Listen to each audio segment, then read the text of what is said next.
Hello बच्चों, आज हम जानेंगे साधारण ब्याज के बारे में। साधारण ब्याज जानने के लिए इसमें हमें ये जानना ज़रूरी है कि इस टॉपिक में, इस चैप्टर में कौन कौन सी टर्म यूज में आते हैं। इसका हम फॉर्मूला में या क्वेश्चन सॉल्व करने में जो भी हम यूज में लेंगे उनके टर्म हम शॉर्टकट में क्या लिखेंगे। सबसे पहले ये जानो कि ब्याज होता क्या है।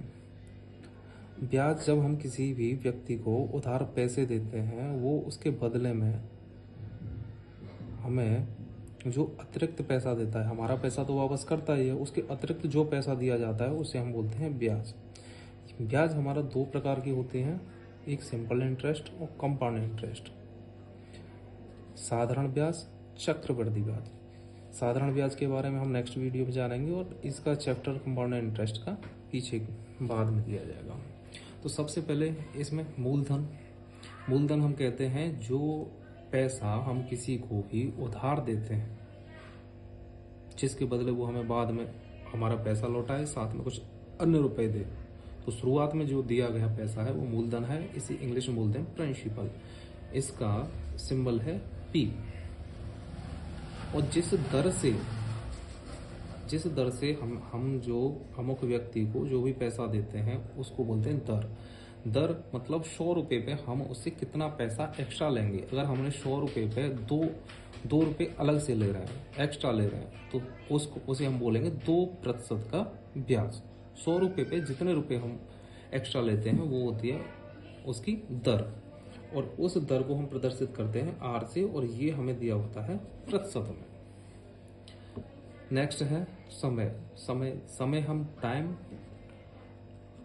टाइम को हम सॉल्व करते टाइम पे जब भी यूज में करेंगे वो साल में करेंगे, ईयर में करेंगे। और समय वो होता है जितने समय के लिए हम अपने प्रिंसिपल को, किसी भी व्यक्ति को उधार दे रहे हैं, ब्याज प्राप्त करने के लिए जो भी पैसा दे रहे हैं, उस बीच में लगे हुए समय अंतराल को हम बोलते हैं समय। इसे डिनोट करते हैं T से, टाइम। अच्छा, अब ब्याज होती है दो प्रकार की, एक तो होता है सिंपल इंटरेस्ट, दूसरा होता है कंपाउंड इंटरेस्ट। तो सिंपल इंटरेस्ट के बारे में इसी वीडियो में देखेंगे, कंपाउंड इंटरेस्ट के बारे में हम नेक्स्ट वीडियो बनाएंगे। सिंपल इंटरेस्ट का एक फॉर्मूला होता है सिंपल इंटरेस्ट, SI का बराबर होता है PRT upon 100। PRT upon 100। P means है प्रिंसिपल, जो भी अमुक हम पैसा देंगे, जितना भी पैसा देंगे उसे हम बोलेंगे प्रिंसिपल रेट, जिस दर से हम किसी व्यक्ति को पैसा दे रहे हैं। समय, जितने समय के लिए पैसा दे रहे हैं वो T अपॉन में 100 हमें यूज करना है। तो जो भी सॉल्व करने के बाद में राशि आएगी वो भी हमारी SI या साधारण ब्याज। अगर हम यहाँ बात करें, एक होता है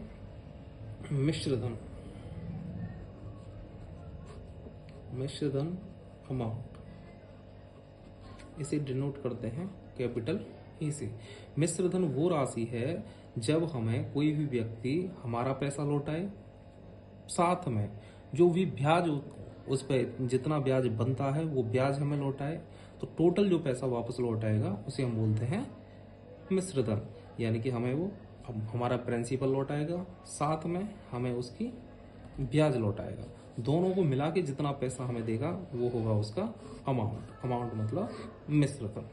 सिर्फ पूरी ब्याज वाले चैप्टर में सिर्फ दो ही फॉर्मूलाओं का मुख्य रूप से उपयोग है। अगर यहाँ से हम ट्राई करें, अगर हमें SI निकालना है तो इसे हम इधर ट्रांसफर करेंगे A - P।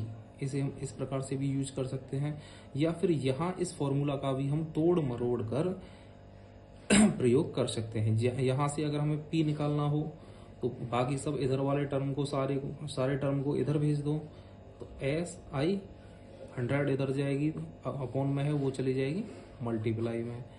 P को हमें छोड़ना है, P प्राप्त करना है, तो R और T अपॉन किस में चले जाएंगे, अपॉन में। यहाँ से इस फॉर्मूला को हम ऐसे भी मॉडिफाई करके यूज कर सकते हैं।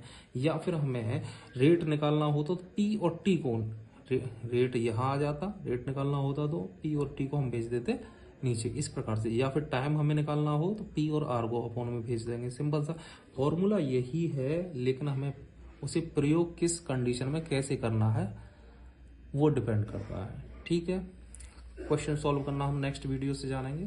Thank you.